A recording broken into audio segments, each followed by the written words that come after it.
Please subscribe to our channel and do not forget to press the bell icon.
Ramu, कल भाईजान का जवाब आया था।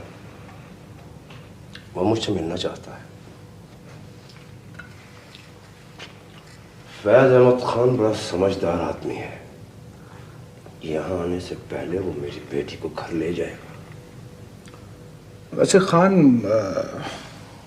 माफिया बेटी कुछ देर के लिए हवेली गई तो थी। हवेली गई थी? कब? और तुमने मुझे क्यों नहीं बताया? खान, मैंने तो बहुत पूछने की कोशिश की है उससे, वो कुछ नहीं बताती है। बस तुम खुद ही जाके उससे कुछ बात कर लो। नहीं गामू, जितना जल्दी हो उसे जाकर यहाँ भेजो मेरे पास।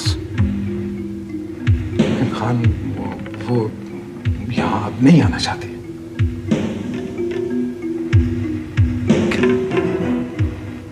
क्या हुआ? मैंने उससे कुछ नहीं कहा गामू। खान, मैंने तो उसे बहुत पूछने की कोशिश की है, लेकिन वो कहती है कि मैं ये बात सिर्फ तुम्हें बताऊंगी।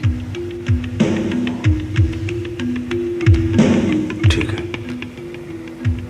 मैं आज रात ही उसे मिलने जाऊंगा।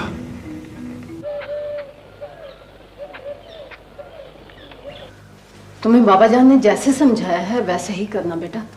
आप फिक्र न करें, मैं सारी बात समझ गया हूँ। रास्ते में अगर तुम्हें गांव के लोग मिलें तो उनसे नरमी से पेश आना। चंद दिन के मेहमान हैं बेचारे, चले जाएंगे। वो इतनी आसानी से जान नहीं छोड़ेंगे अम्मी जान। लेकिन इसका मतलब ये नहीं कि तुम लड़ाई झगड़े शुरू कर दो। नहीं, अब कोई झगड़ा वगड़ा नहीं होगा। शहरोज वाली डील से हमें इतनी बड़ी रकम मिल रही है कि हम कहीं भी एक नई टाउनशिप स्कीम शुरू कर सकते हैं। अम्मी जान, it's an old dream come true. लो भाई, हमें अपनी साबित कदमी का यकीन दिलाने के लिए शहरोज जो कुछ कर सकता था उसने कर दिया। या अल्लाह खैर, फिर कोई गलत हरकत कर दी उसने? नहीं अम्मी जान, उसके वकील का फोन आया था। उसने कहा है कि अगर हम कागजात जल्दी तैयार करवा दें तो गांव खाली होने से पहले हमें वो कुछ और रकम दे देगा। मगर गयास के दस्तखत के बगैर कागजात कैसे तैयार हो सकते हैं? उसकी जिम्मेदारी तो बाबा जान ने तौसीफ को सौंपी है। अम्मी जान, मैंने आपसे कह दिया, आपकी बहू शाम से पहले घर वापस आ जाएगी। देखो बेटा, राफिया अगर तुमसे कोई गलत बात भी कर ले तो बुरा मत मनाना, बर्दाश्त कर लेना बेटा। नहीं अम्मी जान, मैं उसे मनाने की पूरी कोशिश करूंगा, लेकिन मैं वादा नहीं कर सकता। तो फिर पता है ना तुम्हें, तुम्हारे बाबा जान ने क्या कहा है तुमसे? अगर वो वापस ना आई तो उसका बाप सारी उम्र इन कागजात पर दस्तखत नहीं करेगा। अम्मी जान, आप खामखा परेशान हो रही हैं। वो भी घर वापस आ जाएगी और कागजात पर दस्तखत भी हो जाएंगे।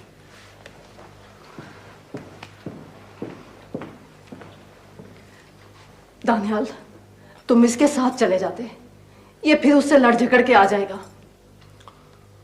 मैंने बात की थी इससे, मगर वो अकेला जाना चाहता है। अस्पताल का चौकीदार बता रहा था कि गयास रात अपनी बेटी को मिलने आया था, मगर पुलिस मौजूद थी इसलिए वापस चला गया। दोनों बाप बेटी न जाने कब तक दर बदर रहेंगे। सब कुछ होते हुए भी खाना बदोशों की तरह रह रहे। अरे बेटा, ये सारा किया धरा फैज का है। काम काज तो उनमें से कोई करता नहीं, बस जमीनें बेचे जा रहे हैं। ऐसे में वो कब चाहेगा कि गयास की बेटी घर में रहे? अकल हैरान रह जाती है चाचा, कितने महाज खोल रखे हैं उन्होंने एक दूसरे के खिलाफ। मैं सब समझता हूं, अंदर से ये सब खोखले हो चुके हैं, बस दिखावा बाकी रह गया है, वो भी अब चंद दिनों की बात है।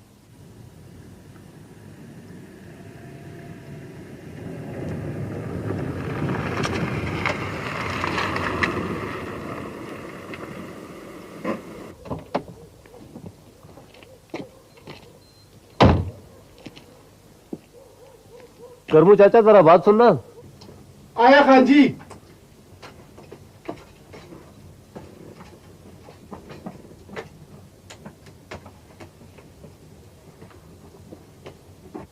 अच्छा हुआ तुम नजर आ गए करमू चाचा, तुमसे एक जरूरी काम था। क्या बात है छोटे खान, खैरियत तो है? हाँ खैर ही है। वो बात दरअसल ये है कि गांव का हमने सौदा कर लिया है, अगले चंद दिनों में आप लोगों को इसे खाली करना होगा। छोटे खान आप नाराज ना हो, लोग गांव खाली करना नहीं चाहते, ऐसे में आप इसे कैसे बेच सकते हैं?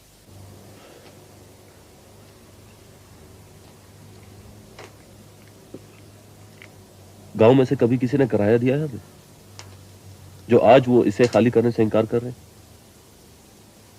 ये गांव हमारी मलकियत है और हमने हमेशा तुम्हारे साथ अच्छा सलूक किया है। अब तुम्हें चाहिए कि तुम इसे हमें वापस कर दो। ये बातें इस तरह तय नहीं होती छोटे खान, मैं खुद गांव के लोगों से बात कर लूंगा, फिर जो भी फैसला हुआ मैं आपको बता दूंगा। ठीक है, तुम उनसे बात कर लेना। हमने जो फैसला करना था वो कर लिया है। ये गांव तुम लोगों को हर हालत में छोड़ना होगा।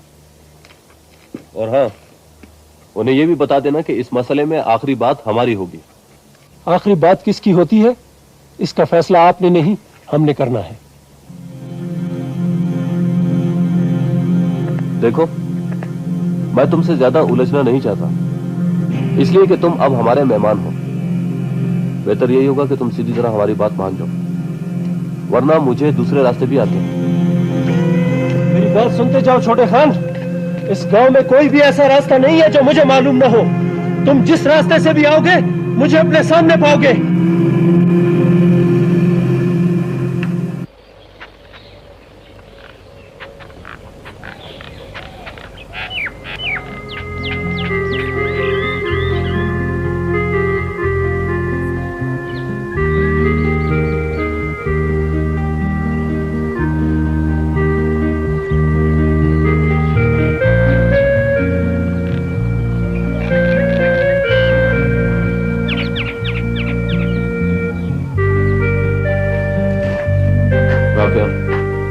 मैंने तुमसे एक जरूरी बात करनी है। क्या बात करनी है तुमने? चलो, मैं तुम्हें लेने आया हूं। क्या? घर में सब लोग तुम्हारा इंतजार कर रहे हैं। नहीं, मैं फिर कभी आ जाऊंगी। तुम्हें मेरे साथ चलना होगा राफिया, मैं ज्यादा देर इंतजार नहीं कर सकता। सब घर वालों ने मुझे बहुत मजबूर किया था, इसलिए आ गया हूं। तुम अपनी मर्जी से तो नहीं आए ना, घर वालों के मजबूर करने पर आए हो। नहीं राफिया, भाईजान और भाभीजान ने मुझे तुम्हारे हक में इतना कन्विंस कर दिया है कि मुझे यूं तुम्हारे पास चले आना जरा भी बुरा नहीं लगता। Really? क्या कहा है उन्होंने? Must be something irrefutable. हाँ, काफी हद तक उनकी बात को झुठाया नहीं जा सकता। फिर तो वो बात तुम मुझे जरूर बताओगे। अरे भाई छोड़ो, इस जगह क्या लुत्फ आएगा इस बात का? नहीं, वो बात तो अभी और इसी जगह बतानी होगी तुम्हें। यही कहा है उन्होंने कि ऐसी बातें छुपी नहीं रहती। कैसी बातें? यही बात कि अगर आलिया बेगम ने तुम्हारे साथ कोई बुरा सलूक किया होता तो छुपा ना रहता। सच तौसीफ? बिल्कुल सच। अगर तुम्हें याद हो तो यही बात मैंने भी तो कही थी तुमसे। हाँ वो तो ठीक है, लेकिन कभी कभार कोई एक आध बात जहन कबूल नहीं करता, वक्त आने पर खुद ही समझ आ जाती है। अच्छा देखो राफिया, अब ज्यादा बातें नहीं चलेंगी। चलो अभी और इसी वक्त घर चलेंगे। वो मेरी एक गेस्ट आई हुई है और फिर वो सामान। तुम्हारी वो गेस्ट तो बड़ी देर से चुप चुप कर तुम्हें देख रही। रहा सामान तो उसे लेने मैं किसी को भिजवा दूंगा। अच्छा डॉक्टर साहब, मैं चलती हूँ। ठीक है, तुम जाओ। खुदा हाफिज जी। सुनो जी, वो अगर तुम्हें घर से कोई लेने ना आए तो तुम अस्पताल में ही रहना। मैं डॉक्टर कमाल को फोन कर दूंगी। बड़ी मेहरबानी आपकी। खुदा आप दोनों को खुश रखे। खुदा हाफिज जी। बेचारी, इसे इसके शौहर ने बहुत पीटा था, जख्मी हालत में घर से निकाल दिया था। अब तो बहुत बेहतर है। ऐसा तो नहीं करना चाहिए। अच्छा चलो, अब बहुत देर हो गई। खानू जी तुम घर को ताला लगा देना, मैं कल तुमसे चाबी ले लूंगी। जी बहुत अच्छा।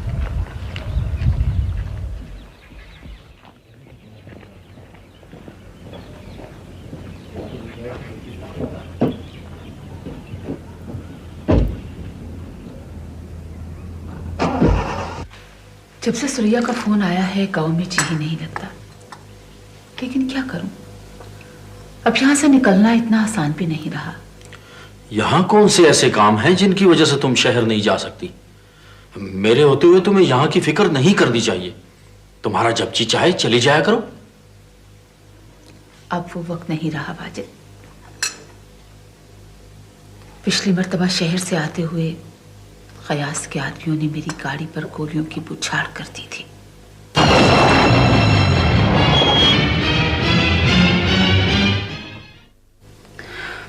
किस्मत अच्छी थी जो मैं बच निकली, वरना उन्होंने तो अपनी तरफ से कोई कसर नहीं छोड़ी थी। मैं अब कयास को दोबारा ऐसा कोई मौका देना नहीं चाहती। उस वक्त मैं शहर में था आलिया। अब अगर उसने हाथ उठाने की कोशिश की तो मैं उसके साथ सारे हिसाब बेबाक कर दूंगा। नहीं वाजिद, किसी की जान लेना इतनी मामूली बात नहीं होती। कयास को देखो, किस तरह मुंह छुपाए फिर रहा है।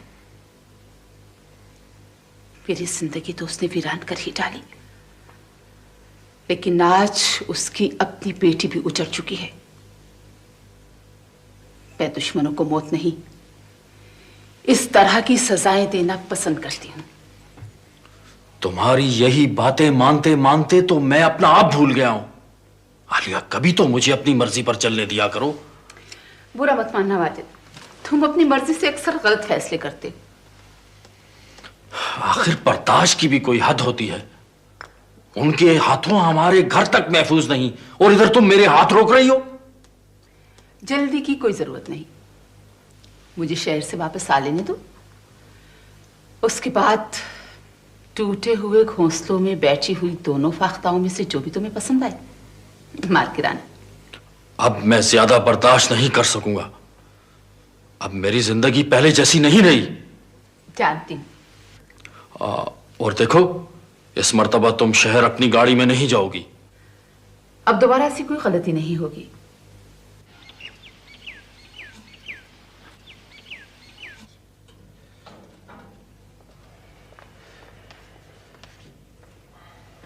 आज चाय बनाने में तुमने बड़ी देर कर दी है काम। नहीं खान, आज सर्दी कुछ ज्यादा है ना, इसीलिए तो इंतजार नहीं हो रहा। अरे खान, इतनी गर्मा गर्म खबर सुनने के बाद तो चाय की जरूरत नहीं होनी चाहिए थी तुम्हें। वही तो मैं सोच रहा कि नौबत बनी जा रसीद। आलिया बेगम इस मर्तबा चोरों की तरह छुप छुप कर शहर गई है। वैसे खान, इस बात को उसकी कमजोरी न समझ लेना। उसने अपनी हिफाजत के लिए ये रूप धारा है। हमारी दुश्मनी से तो हाथ नहीं खींचा उसने। अरे हाँ लो, ये तुम्हारी भाभी ने खालिस देसी घी में आलू और पकौड़े बना के दिए तुम्हारे लिए। अगर ठंडे हो गए, लो। कोई बात, भाभी का शुक्रिया अदा कर देना। जब भी तो मैं कहूं कि चाय का मजा क्यों नहीं आ रहा। रानू, ये दुश्मनी तो मेरी और आलिया बेगम की है ना। इसमें हमारे बच्चों का तो कोई कसूर नहीं। जो कुछ आलिया बेगम ने मेरे साथ किया है वो तो मैं माफ कर सकता हूँ, लेकिन जो दुख उसने मेरी बेटी को दिया है वो मैं माफ नहीं करूंगा। तुम जानते हो ना अब तुम्हें क्या करना है। बिल्कुल खान, जैसा तुमने कहा है वैसे ही होगा। गोली भी नहीं चलेगी और शिकार भी तुम्हारी झोली में आ गिरेगा। होना भी ऐसा ही चाहिए। हाँ, शहर जाने से पहले मासल को समझा देना कि इस मर्तबा मैं कोई कोताही बर्दाश्त नहीं करूंगा।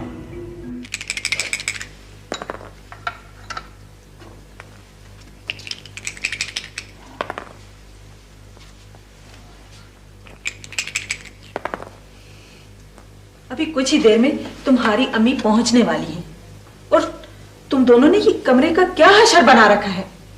वो ये सब देखेंगी तो क्या कहेंगी? आंटी, कमरा साफ करना तो हमारा काम नहीं ना। 2 दिन से गुलशन भी नहीं आई। आंटी, आखिर हमने स्कूल भी तो जाना होता है ना। हाँ हाँ, स्कूल में जो तुम दोनों की प्रोग्रेस है वो मुझे भी पता है और तुम्हारी अम्मी को भी। अब कि वो आएंगी ना तो सीधा लेके उन्हें तुम्हारे स्कूल जाऊंगी ताकि वो सब कुछ अपने कानों से सुन ले। मेरी बात का तो उन्हें यकीन नहीं आएगा। अब तो खामखा गुस्से हो रही है आंटी। होमवर्क तो हम करते हैं, अगर नंबर अच्छे नहीं आए तो इसमें हमारा क्या कसूर? मैंने आज तक तुम दोनों को पढ़ते हुए तो देखा नहीं, और तुम्हारी उम्र में हम थे तो बड़ों के सामने बाल भी नहीं संवारा करते थे, और तुमने तो अच्छी खासी लिपस्टिक लगा रखी है। आंटी, इसमें बुरी बात भी क्या है? और लड़कियां भी तो लगाती है ना। इसमें बुरी बात है या नहीं ये तुम अपनी अम्मी जान से पूछ लेना। मैं तो थक गई हूं तुम दोनों को समझा समझा के।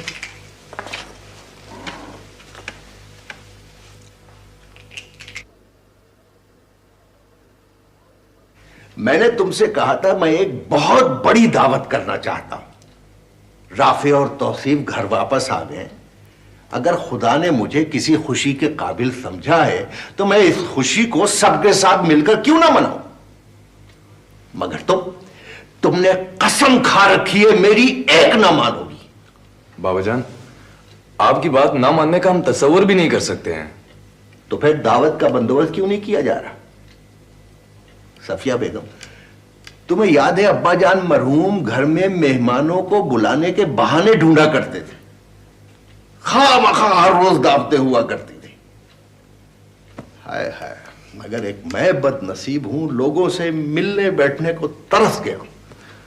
बाबाजान, दरअसल घर में कुछ ऐसे मसाइल हैं जिनकी वजह से आपकी बात पर अमल नहीं हो सका।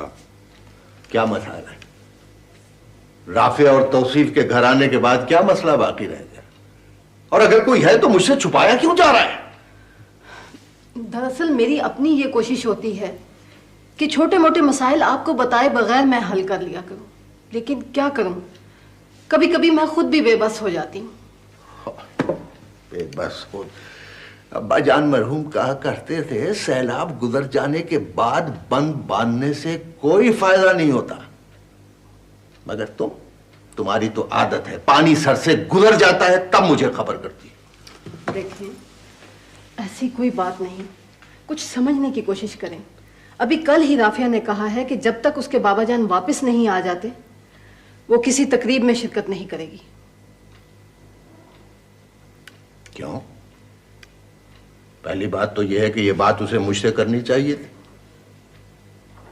दूसरी बात, गयास मेरा भाई है, मुझे राफिया से ज्यादा उसके घर में न होने का दुख है। और फिर यह कोई नई बात नहीं है, वो पहले भी घर से बाहर था और तकरीबात हुआ करती थी। इसके अलावा एक बात और भी है बाबाजान। हाँ, एक बात और भी है। यही बातें तो मैं सुनना चाहता हूं। यही तो वो बातें हैं जो मुझसे छुपाई जाती हैं। कल मैंने गांव के चंद लोगों से बात की थी। उन्होंने गांव खाली करने से साफ इनकार कर दिया है, बल्कि बाज लोगों ने तो मुझे धमकियां तक दे डाली है।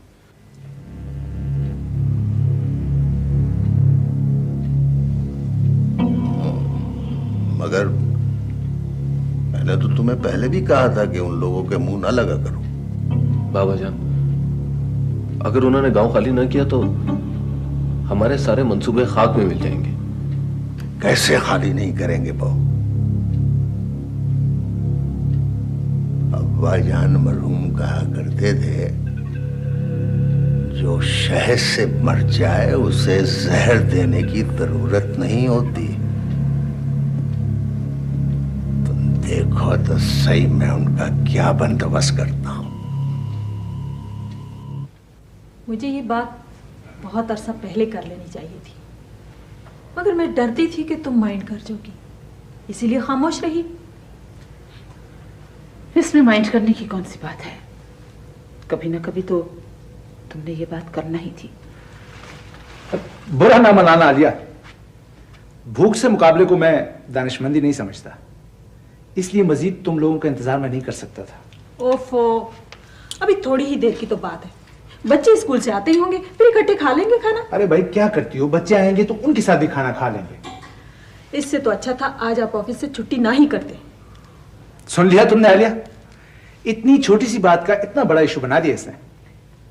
सुरैया, तुम भाईजान के साथ खाना खा लो, बच्चे आएंगे तुम्हें खाना खा लेंगे। लगता है तुम इस बात का भी बुरा मान गई। सुरैया, मैंने जिंदगी में पहले कभी इतनी खिफत महसूस नहीं की थी। मैंने कभी सोचा भी नहीं था कि मेरे बच्चे यूं सर छुपाने की जगह से भी महरूम हो जाएंगे। कितनी बेबस हो गई हूं मैं। आज तुमने खुले लफ्जों में यह कह दिया कि तुम मेरे बच्चों को अपने घर में नहीं रख सकती। आलिया, मेरी बहन, मुझे पता था कि तुम नाराज हो जाओगी, मगर आखिर मैं कब तक इस बात को डिले करती। देखो आलिया, बच्चों का तुमसे दूर रहना तुम्हारे लिए बेहतर है ना उनके लिए। सच पूछो ना, जिस अंदाज से तुम जिंदगी गुजार रही हो उसने हम सब के लिए बड़े मसाइल पैदा कर दिए। भाईजान, आपने मेरे साथ इतनी नेकियां की हैं कि मुझे आपकी ये बात बिल्कुल बुरी नहीं लगी, लेकिन अफसोस इस बात का है कि मेरे अपने होते हुए भी आज तक आप ये नहीं जान सके कि जिंदगी ने जो कुछ मेरी झोली में डाला मैंने उसे कबूल कर लिया। मैंने अपनी खुशी से तो अपने बच्चों को अपने प्यार से महरूम नहीं किया। मेरी जान, मुझे तुम्हारे दुख का एहसास है, इसीलिए तो तुझसे कहती हूँ कि अपने बच्चों को अपने पास रखो, अपने पास। आज के बाद मेरे बच्चे जहां भी रहे, कम से कम तुम्हारे लिए किसी मुश्किल का बायस नहीं बनेगा। खैर छोड़ो, ये बताओ, वो वाजिद ने जो नई कोठी मेरे नाम खरीदी थी, उसका एड्रेस है तुम्हारे पास? हाँ, मैं वहां कभी गई तो नहीं, मगर पता मुझे मालूम है। अम्मी अम्मी जान, कल आपने कहा था कि आप आज जरूर मेरे स्कूल आएंगी, मगर मैं सारा दिन इंतजार करता रहा और आप नहीं आई। बेटा, आज मैं आमना के स्कूल चली गई थी, इसलिए देर हो गई। तुम्हारे स्कूल कल आऊंगी। मेरी मैडम ने तो बड़ी शिकायतें लगाई होंगी आपसे। हाँ, तुमसे मैं बाद में बात करूंगी। अम्मी, आज स्कूल के गेट पर गांव के एक अंकल मिले थे। क्या? कौन थे वो? नाम नहीं बताया, कह रहे थे अपनी अम्मी को कहना गयास अंकल ने सलाम भिजवाया है।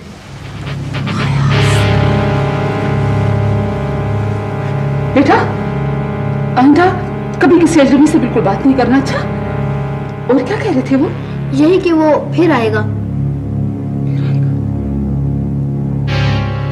ये तो बहुत खतरे की बात हो गई है, पहली दफा हुआ है ऐसा। बिलाखिर गयास ने बच्चों का ठिकाना मालूम कर ही लिया। अब तो बहुत जरूरी हो गया है कि तुम इन बच्चों को शहर से ले जाओ। मेरे बच्चों के लिए शहर ज्यादा खतरनाक है या गांव, इसका फैसला मैं खुद करूंगी। बहुत दिनों से मैं सोच रहा था तुमसे मिलने के लिए, मगर मैंने फैसला किया था कि जब तक राफिया घर वापस नहीं आती मैं तुमसे नहीं मिलूंगा।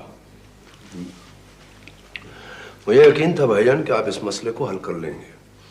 अगर आप ऐसा न करते तो उनकी बेवकूफी न जाने और क्या क्या गुल खिलाती है। मुझे बहुत खुशी हुई है, साथ ही बहुत दुख भी हुआ है। मैंने तुम्हें कई मर्तबा मशवरा दिया राफिया से मिलने का, मगर उस वक्त तुमने न माना। अगर तुम मान लेते तो आज मेरी बात भी रह जाती। भाईजान, मुझे अफसोस है, लेकिन शायद इस काम के लिए यही वक्त मुनासिब था। चलो, जो होना था वो हो गया, मगर जो बात तुमने राफिया को बताई है उसके बारे में मैं फिक्रमंद हूं।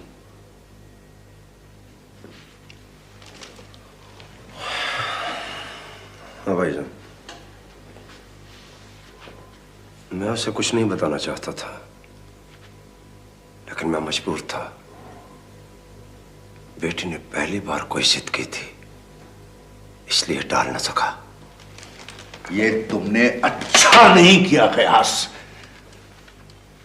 10 साल तक जिस आग को हमने अपने घरों से दूर रखा, आज उसके शोले हम तक पहुंच चुके। भाईजान, बेटी के आंसू देखकर मेरा दिल पसीज जरूर गया था,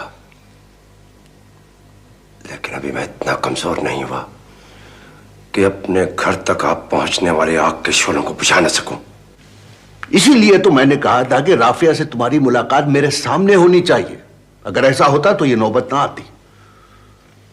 तुम जानते हो, तुम्हारी इस हरकत से घर में जो तूफान उठा है वो अभी तुम तक नहीं पहुंचा। महाराज, जो कुछ भी तुमने अब तक राफिया को बताया है, इससे आगे एक लफ्ज नहीं बोलना, समझे तुम? घर के अंदर उठने वाले तूफान का तो आपको खौफ है, लेकिन जिस आतिशफशां के दहाने पर मैं खड़ा हूं वो आपको नजर नहीं आ रहा। पत्थरों को आखिर कब तक दिल पर रखा जा सकता है? ठीक है, मैं समझता हूं। मैं बात को बढ़ाने नहीं, समेटने आया हूं। वो शहरोज खान आया था अमन कोट दोबारा खरीदने के लिए, मैंने हाँ कर दी है। कल तक तो अपनी जिद पर अड़ा हुआ था, अब कैसे मान गया वो? माना नहीं, मनवाया गया है। ये कागजात है, इन्हें तुम पढ़ लो और दस्तखत कर दो। क्या लिखा हुआ है? आप ही पढ़ दें। भाई, लिखा क्या है? पहली बात तो यह है कि हमें अमन कोट खाली करके उसे देना। दूसरी बात यह है, उसने कहा है कि अगर आलिया बेगम ने अमन कोट उसे डेवलप करने ना दिया तो हमें 2 करोड़ रुपया उसका वापस करना होगा। ठीक है, अगर शहरोज इस खुनालूद जमीन की इतनी बड़ी कीमत देने को तैयार है तो फिर हमें गांव जल्द से जल्द खाली करवा कर उसके हवाले कर देना चाहिए। लेकिन गांव वालों ने तो अभी से धमकियां देनी शुरू कर दी हैं कि वो उसे खाली नहीं करेंगे। ये बात आप मुझ पे छोड़ दे भाईजान, गांव खाली करवाने का तरीका मैं जानता हूं।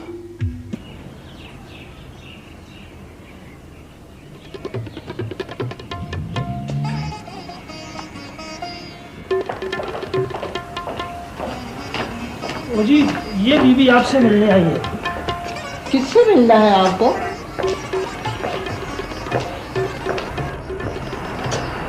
आप कौन? अजीब बात है, मेहमान घर वालों से पूछे कि आप कौन हैं।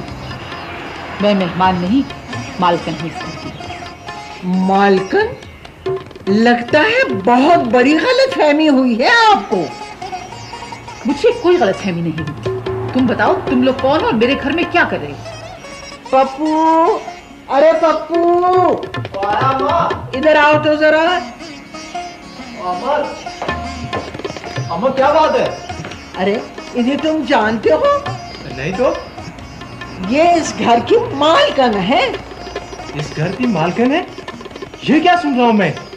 क्या चक्कर है ये? यही तो मैं जानना चाहती हूँ। वाजिद अली खान ने तो कहा था कि घर खाली पड़ा है। अच्छा अच्छा, आप कहीं वाजिद मियां की बहन तो नहीं है? अच्छा हुआ तुमने पहचान लिया मुझे। मैं सदके मैं कुर्बान, पहले क्यों नहीं बताया? अरे पप्पू जाओ, क्या मुंह देख रहे खड़ा मेरा? बहन के ससुराली आए हैं, जाके मुलाजिम से कहो कुछ चाय वाय तैयार करे। ठीक है अम्मा जी, अभी आए ना, अंदर आओ। जी नहीं, मैं जरा जल्दी में हूँ। मगर आप लोग यहाँ, मेरा मतलब है मेरे घर में क्या कर रहे हैं? तुम्हारे घर में? ये तो मेरी बेटी नगीना खानम का खैर से घर है। अल्लाह खुश रखे वाजिद मियाँ को, उसने तोहफा दिया है शादी का मेरी बच्ची को। हाँ हाँ, पक्का कागज किया है हमने, कच्चे काम नहीं करते। अगर आपको यकीन नहीं आता तो पूछ लो जाके उससे। उससे तो मैं जरूर पूछूंगी और तुम्हें भी देख लूंगी।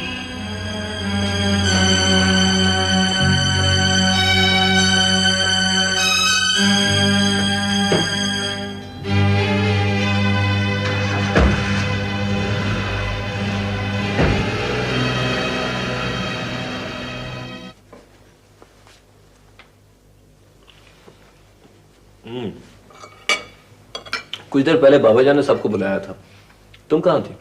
वो जोरा आई थी नीचे, उसके साथ ड्राइंग रूम में थी। बाबा जान पूछ रहे थे तुम्हारा। कोई खास बात? हाँ, वो तुमने कयास अंकल के बारे में जो बात की थी ना, तो बाबा जान कह रहे थे कि उन्हें तुमसे ज्यादा दुख है उनका। तो फिर वो लोगों को बता क्यों नहीं देते कि मेरे बाबा बेगुनाह है? जिस जुर्म की सजा वो काट रहे हैं वो उन्होंने किया ही नहीं। राफिया, आखिर कोई तो ऐसी बात होगी जिसे दोनों भाइयों ने हमेशा राज रखने की कसम खा रखी है। तौसीफ, तुम्हें याद है जब पहली दफा तुमने मुझे इस घर से निकल जाने को कहा था तो तुम्हारे क्या आर्ग्यूमेंट्स थे? तुम ये बोल रही हो कि तुम कौन हो? क्यों? मैं कौन हूँ? कौन हूँ मैं? बताओ मुझे। एक कातिल की बेटी जिसे मैंने सहारा दिया है, मैंने। Oh, you shut up! जो बात करनी है मुझसे करो, मेरे माँ बाप की तौहीन करने का तुम्हें कोई हक नहीं है। किस्मत ने अगर मुझे कातिल का दामाद बना ही डाला है तो फिर तुमसे ये पूछना मेरा हक बनता है कि उसने कत्ल क्यों किया था। तब तक वो कानून से छूटा फिरेगा और मैं लोगों के ताने बर्दाश्त करूंगा। अगर तुम्हें इस हकीकत का उस वक्त इल्म होता कि मेरे बाबा बेगुनाह है तो हमें इतनी अजियत और रुसवाई से गुजरना ही नहीं पड़ता। तौसीफ, कितनी अजीब बात है राफिया, हमारे बड़ों ने जो कुछ किया है उसकी परछाइयां गहरे स्याह बादलों की तरह हमारी जिंदगी पर छा गई हैं। अब तो ये बादल छट गए हैं ना, फिर तो तुम मुझे कभी इस बात का ताना नहीं दोगे ना? राफिया, तुम वो बात भुला क्यों नहीं देती? हाँ, आखिर कब तक याद रखोगी इस बात को? नहीं तौसीफ, नहीं, मैं डरती हूं। तुम गुस्से में जो जी में आए कह देते हो। तुम्हें किसी रिश्ते, किसी नाते का कोई ख्याल नहीं रहता। पल भर में सारे बंधन तोड़ देते हो। मुझे तो अभी यकीन नहीं आ रहा कि तुम मुझे लेने के लिए आए थे। वो क्या बात थी जिसने तुम्हें मेरे पास आने के लिए मजबूर कर दिया था? क्या वजह थी वो जिसने तौसीफ तुम्हारे सारे शक दूर कर दिए थे? तुम क्या कहना चाहती हो राफिया? यही ना कि मैं कागजात पर चचा जान के दस्तखत करवाने के लिए तुम्हें वापस लेकर आया हूं? क्या ये हकीकत नहीं है? देखो राफिया, अगर मैं इस शॉपकीपर मेंटालिटी का आदमी होता ना तो हमारे दरमियान पहले दिन से कोई झगड़ा ना होता।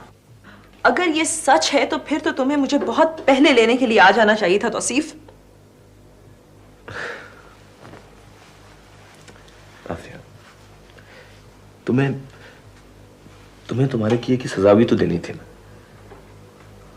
और फिर वाजिद अली खान से मुझे अपनी इज्जत पर हमले का बदला भी तो लेना था ना। अपनी बीवी को सजा देने का तो हर मर्द का पैदाइशी हक होता है, मगर दूसरों की बीवियों को सजा देने का हक तुम्हें किसने दिया? वाजिद अली खान को उसका दिया हुआ ताना लौटाकर मैंने कोई गलत बात नहीं की राफिया। मैं तो सुकून की नींद उस रात सोया था जिस दिन मैंने उसे उसका दिया हुआ तोहफा लौटाया था। राफिया, उस दिन के बाद से मेरे दिल में कभी शक का कांटा नहीं चुभा। अब मुझे तुम्हारी हर बात सच लगती है। सच? हाँ राफिया, बिल्कुल सच। तुम्हें गलत फहमी हुई है आलिया, तुम मेरी बात का यकीन क्यों नहीं करती? गलत फहमी तो मेरी दूर हुई है। मैं सब कुछ अपनी आंखों से देख कर आ रही हूं। तुम बात समझ नहीं रही हो आलिया। दरअसल वो नगीना के घर वाले हैं, उन्हें मकान नहीं मिल रहा, इसलिए वो चंद रोज के लिए चले गए। लेकिन वो तो ये कह रहे थे कि ये घर नगीना के नाम पर है। झूठ कह रहे थे वो। तुम नहीं जानती उन्हें। आलिया बेगम, दरअसल डींगे मारने की आदत होती है उन्हें, और तुम अपना दिल मैला ना करो। वो घर तुम्हारा और तुम्हारे बच्चों का है। उसके कागजात कहीं इधर उधर पड़े हैं। तुम गांव वापस आओगी ना तो मैं तुम्हारी तसल्ली करवा दूंगा। झूठ पर झूठ बोल रहे हो वाजिद, लेकिन एक बात याद रखना, मैं अपने बच्चों का हक मारने की इजाजत किसी को भी नहीं दूंगी, चाहे वो मेरा अपना भाई ही क्यों ना हो। तुम खामखा बिगड़ रही हो आलिया, वो तुम्हारा अपना घर है। अगर तुम वहां अपने बच्चों को रखना चाहती हो तो बड़ी खुशी से रखो। मैं अभी उन्हें फोन कर देता हूं, वो उनके लिए 1-2 कमरे खाली कर देंगे। हाँ, उनका ख्याल भी रखेंगे। ये तुम क्या कह रहे हो वाजिद? शाहिद अली खान के बच्चे उन गाने बजाने वालों के साथ रहेंगे? लानत हो तुम पर, तुम्हारी इस घटिया सोच पर और तुम्हारे उन रिश्तेदारों पर। मैं एक एक को देख लूंगी।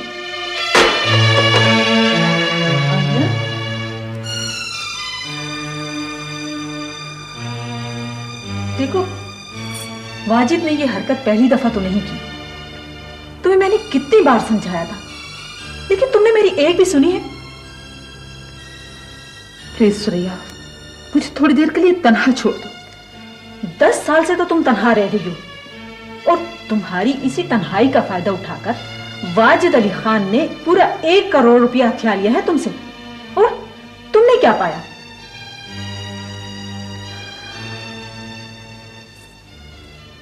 शाहिद अली खान को खोने के बाद मेरे दिल में कुछ भी पाने की ख्वाहिश नहीं रही। मैं जो कुछ भी कर रही हूं उसी के लिए कर रही हूं।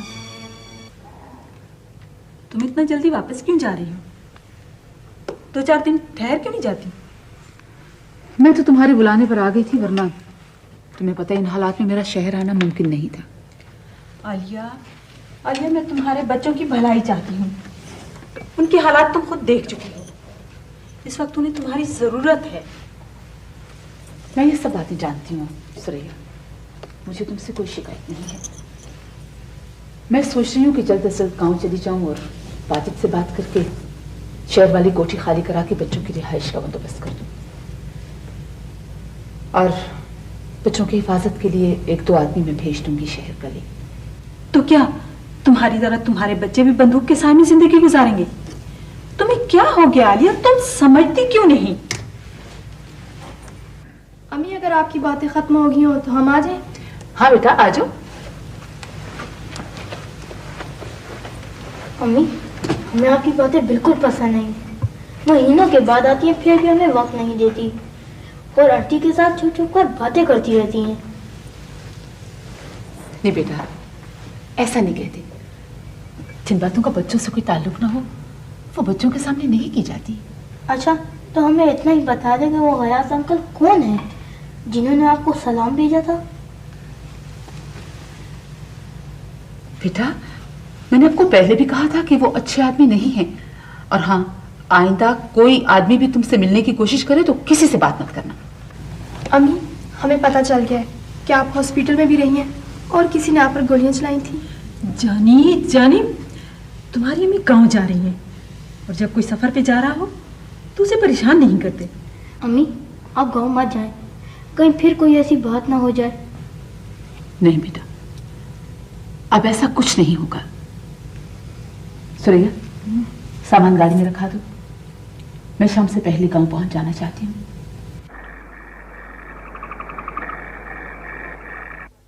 साल पहले मैंने जो फैसला किया था मैं अब तक उस पर कायम हूं।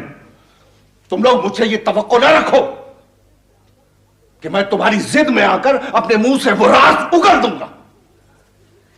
जब से ये बात खुली है तरह तरह की बातें सुन रही हूं। आपको नहीं पता कि क्या क्या कहा जा रहा है इस घर में। मैं भी तो सुनूं कि क्या क्या कहा जा रहा है इस घर में। यही कि अगर वो कत्ल गयास ने नहीं किया तो फिर आपके अलावा और कौन था वहां? बहुत खूब। यानी मेरी औलाद ये समझ रही है कि ये जुर्म मैंने किया था।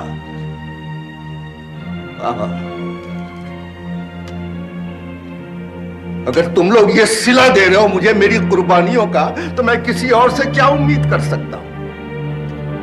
इसीलिए तो कहता हूं इस राज को राज रहने दो, मेरा मुंह ना खुलवाओ, वरना बात इतनी भयानक है कि तुम लोग इसे सुन नहीं सकोगे। सब परेशान हो जाओगे। अब्बाजान मरहूम कहा करते थे, बास राज ऐसे होते हैं हर वक्त कानों में सरगोशियां करते रहते कि अगर तुमने हमें मुंह से निकाला तो हम तुम्हें शहर से निकाल देंगे। बस इसके सिवा और मैं क्या कह सकता हूं। आप देख रहे हैं तायाजान, हमने उस गलती की कोई कम कीमत अदा नहीं की है। अब तो आपको उसे बता ही देना चाहिए। इस इलाके में बहुत से ऐसे आलीशान घर हैं बहू, जिनकी बुनियादों में इसी किस्म की भयानक कहानियां दफन हैं।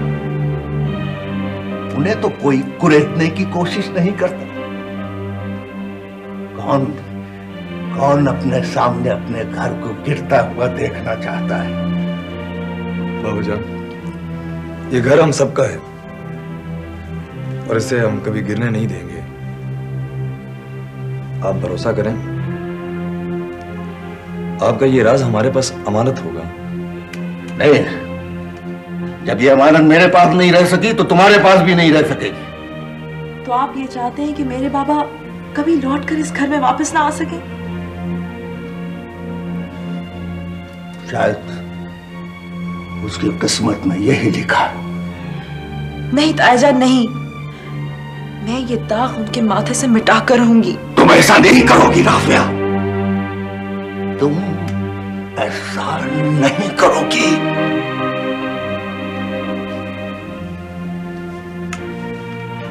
हमें हमारी महरूमियों के साथ जिंदा रहने दो। अगर ये राह को रहने की कोशिश करोगी तो याद रखो, इसका सबसे ज्यादा नुकसान तुम्हें ही होगा। मैंने आज तक तुमसे किसी चीज का हिसाब नहीं किया वाजिद, लेकिन तुम्हारी ये हरकत मैं कभी बर्दाश्त नहीं करूंगी। क्या बात है बाजी, आप इतने गुस्से में क्यों हैं? तुम बीच में दखल मत दो लड़की, ये मेरा और इसका मामला है। बताओ वाजिद, वो शहर वाली कोठी किसके नाम है? वो दरअसल आप झिझक क्यों रहे हैं? बताते क्यों नहीं कि वो घर मेरे नाम है? तुम चुप रहो। अजीब बात है, दोनों बहन भाई मुझे ही चुप करा रहे हैं। मैं पूछती हूँ आखिर बात क्या है? आपको अगर घर के बारे में बात करनी है तो मुझसे कीजिए, क्योंकि वो घर मेरा है। वो घर तुम्हारा नहीं है लड़की। बताओ इसे वाजिद कि इसका उस घर के साथ कोई ताल्लुक नहीं है। कमाल है, जो कोठी इन्होंने पक्के कागजों पर मेरे नाम की है उससे मेरा कोई ताल्लुक नहीं। ये मैं क्या सुन रही हूँ वाजिद? तुम खामोश क्यों हो वाजिद? बताते क्यों नहीं इसे कि उस कोठी का असल मालिक कौन है? वो देखो आलिया, दरअसल वो कोठी नगीना के नाम है। नगीना के नाम? तुम फिक्र ना करो, मैं तुम्हें तुम्हारी सारी रकम लौटा दूंगा। तो क्या आपने इनके पैसों से वो घर खरीदा था? तुम चुप रहो नगीना, मेरा मतलब है मुझे बात करने दो। मुझे बेहद अफसोस है आलिया, दरअसल मैंने ये काम किसी बुरी नीयत से नहीं किया था। मैं तुम्हें भी अच्छी तरह जान गई हूं और तुम्हारी नीयत को भी। कितने बेरहम हो तुम, कितनी बेदर्दी से तुम मेरे पैसों पे अपने गाने बजाने वाले रिश्तेदारों को ऐश करवाते रहे। आलिया बाजी, मैं आपकी बहुत इज्जत करती हूँ, लेकिन अपने रिश्तेदारों के खिलाफ मैं कोई बात नहीं सुन सकती। नहीं सुन सकती तो कान बंद करो लड़की। सारे फसाद की जड़ तुम हो। मैं कहती हूँ जबान संभाल कर बात करें, वरना जवाब देना मुझे भी आता है। नगीना, तुम तो खामोश रहो। आप इन्हें समझा दे वाजिद, हम खानदानी लोग हैं, कोई ऐसे वैसे नहीं। आलिया, तुम नगीना की बातों का बुरा मत मानना, ये लड़की बेवकूफ है। एक तुम बेवकूफ हो और एक तुम्हारी ये बीवी, लेकिन इसका ये मतलब नहीं कि तुम दोनों जो कुछ भी करो उसे माफ कर दिया जाए। मैंने कहा ना, मैं तुम्हारी सारी रकम अदा कर दूंगा, बस। और क्या चाहिए तुम्हें? बहुत हो चुका वाजिद, अब तुम मुझे और बेवकूफ नहीं बना सकते। कान खोलकर सुन लो, तुम्हें वो घर अपने नए रिश्तेदारों से खाली करवा के एजाज के नाम पे करवाना होगा, वरना तुम मुझे बहुत अच्छी तरह जानते हो। आलिया, मेरी बहन।